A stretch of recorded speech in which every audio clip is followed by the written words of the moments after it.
So this is the way the RiverLeaf setup looks when it's all folded out and kind of level on the garage floor. I stuck it just to give you an idea.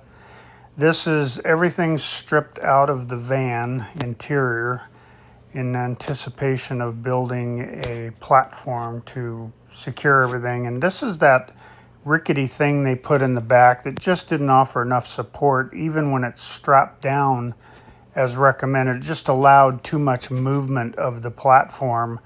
So I decided I'm gonna do it a little different with the platform. These are the straps they give you to secure everything. And you can see here the leveler legs ended up breaking on mine, just didn't work. And these are the side ones that I was worried would punch holes in the plastic. The drawer slider stops are pretty much inaccessible the way they're located up inside in the back side, so you really can't access them. So I'm going to change that to something in the front. So here's kind of the layout from the back with the rear third seat removed, and these are brackets we made to secure a piece of wood that we could put the plywood down and then have a very secure location for that to be attached to. And you can see kind of where we used a 2x4 for this one and mounted that. Worked really good. This is everything slid out the way that looks. The only thing I really want to change there is put a gray water holding tank for the sink. That's the board installed, ready to lay the plywood on and secure the plywood to that. That's kind of what that looks like, so we tried to make it level. These are the supports we put on the front sliders to keep from damaging anything on those. And also we kind of had to raise it up a bit to make the platform level, which was a little surprising. We lost some space. So here's building out the plywood platform that's going to be used.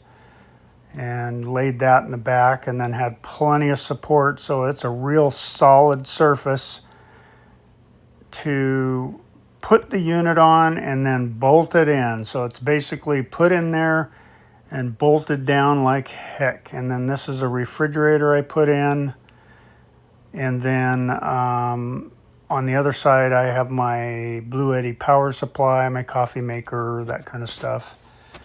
That shows kind of the gap or the storage underneath the new platform. You can see there'll be a lot of room under there for storage.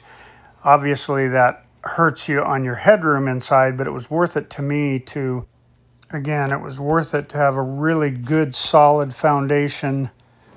I lost some headroom and I lost the portability of being able to pull it in and out, but that's not my intended use. I want it set up and stay that way. Nice and solid, so I never have to worry about anything else moving when going down the road, and I'll be strapping everything else with bungees or some creative stuff. And I don't know if you noticed, but earlier I had also put a microwave on top of the refrigerator, and then I strapped all that stuff in so it can't move, which inevitably happens when you're driving down the road. Somebody pulls in front of you, you got to screech the brakes on or whatever. So hope this works.